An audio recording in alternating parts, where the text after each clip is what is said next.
Hi, my name's Bob Whipple, and I'm also called the Trust Ambassador. I've been asked by the people at GroSum Top Talk, emagazine, to answer 5 simple questions about culture. So in each case, I'll put up a quick slide of the question, and then I'll come back and answer it to the best of my ability.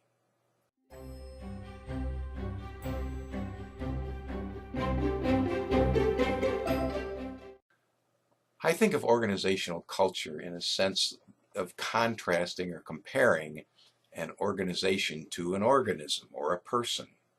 We're born, we have a useful life, we hopefully do good things in our life, we eventually grow old and die. And I think organizations go through that kind of cycle, most of them anyway. And I think that there are several parallels in that metaphor that are quite helpful at defining the culture of an organization. For example, I believe that, we know that people need oxygen to live. In an organization, I think the oxygen is trust. We need trust in order to be able to survive, for the organization to survive.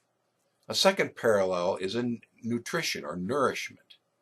Human beings need nourishment in order to survive and grow. In an organization, that nourishment is provided by the customer interface.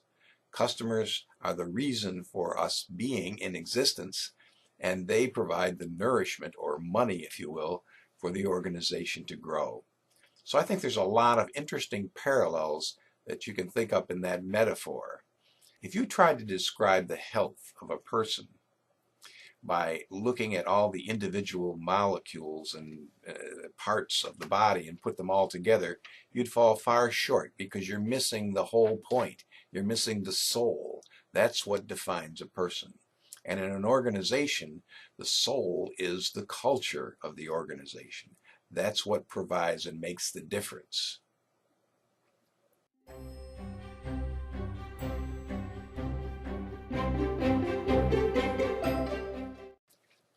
When I was studying for my MBA, I was studying mostly behavioral science type courses because that was my major. And I noticed an interesting trend.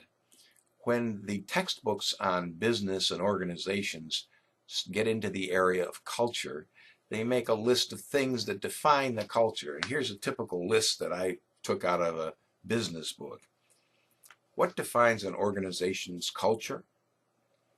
Physical structure, what we look like, language and symbols, rituals, ceremonies, gossip, jokes, things like that. What else defines an organization? Well, stories, heroes, beliefs, values and norms. And when you think about it, this list does describe the culture of an organization, but I think it falls far short. I was always disappointed with those things because those are all physical things. But what it leaves out is the emotions of the people in it. The culture of an organization is really defined by what's going on within people. So let me add some questions that I think take us further down the road of defining the culture.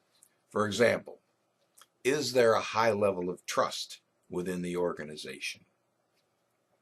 To what extent do people have the opportunity to grow? Do people feel safe and secure, or are they basically fearful? How do people treat each other? And not only at their own level, but at higher and lower levels. Is there mutual agreement between management and the workforce? Is there respect? Is the culture of the organization inclusive or exclusive? Do people feel like winners or losers at work? Is the culture one of reinforcement, or is it one of punishment? Are managers viewed as enablers, or are they viewed as barriers? Are people trying to get into the organization, or are they trying to get out of the organization? That's a big one. What's the level of satisfaction in the organization? Can people speak their truth without fear of reprisal or retribution?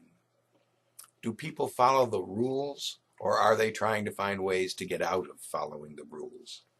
If you add those questions, I think then you have a more holistic view of what the culture in the organization really looks like.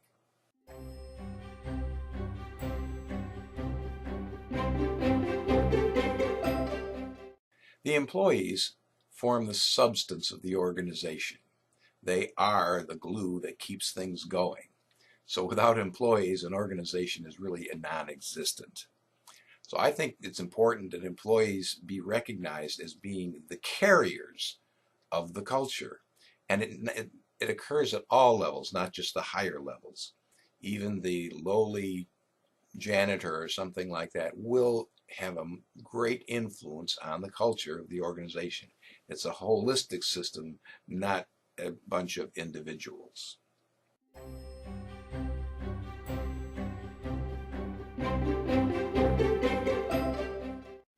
I'll mention a couple of problems that occur to me when we talk about culture.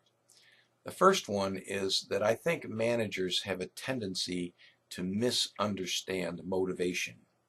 They use the word motivate as a verb, like something I can do to you. And that shows a misunderstanding about what motivation is. Motivation is something that's intrinsic. The only person that can really motivate you is you. The role of leaders is to create the culture and environment in which you work so that you choose to become motivated. So whenever you hear the word motivate used as a verb, your ears should perk up and think about the fact that, hey, that's a misunderstanding of what motivation really is. A second area I'd like to highlight is that I think many managers believe that the workers are creating the problems in the organization. They fail to see it's their own behaviors that create the problems in an organization. For example, if you have a leader that indicates that, oh, we've got some employees here that are lazy or they're careless or they are apathetic, generally, if you take those same workers and provide an outstanding leader, you'll find that they turn around very quickly. So it's really not inadequate workers that cause problem in an organization, but inadequate leaders. And so when I go into an organization and see all kinds of problems at lots of levels, I really try to encourage the senior most leaders to take a look in the mirror, because that's generally the source of the problems. It is the behaviors of the senior leader that most affect the culture of an organization all the way down the line.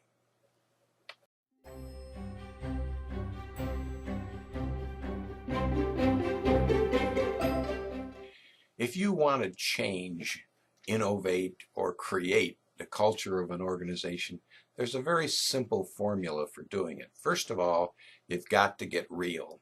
This is not an academic exercise. This is getting into the hearts of the people that work there.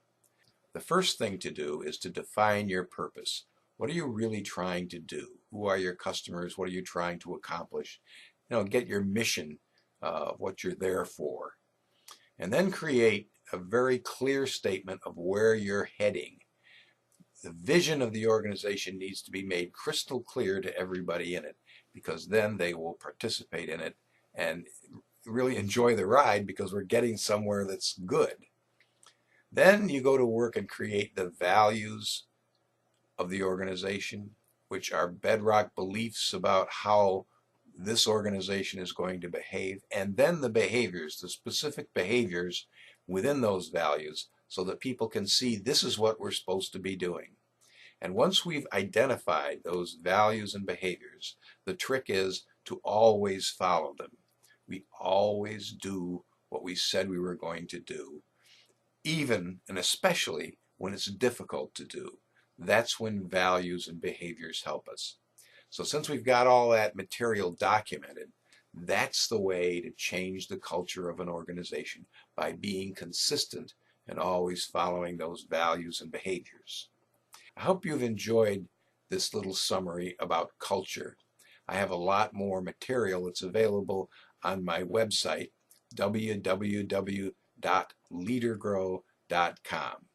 Thanks for listening.